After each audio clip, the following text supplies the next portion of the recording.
2012 செலாக்டிக்னு ஒரு குழு மப்போக்கோ கேங் கூட சண்டை போட நேரிடுச்சு.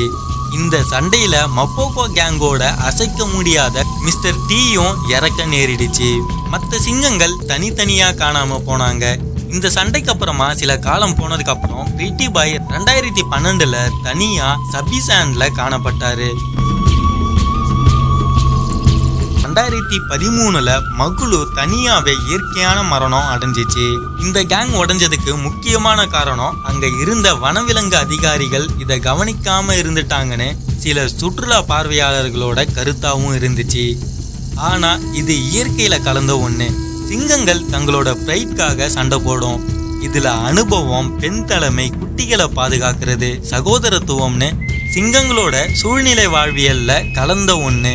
இதுல யாரும் தலையிட்டு எதையும் மாற்ற முடியாது. மப்போக்கோ கேங் பல ஆண் சிங்கங்களை கொண்டு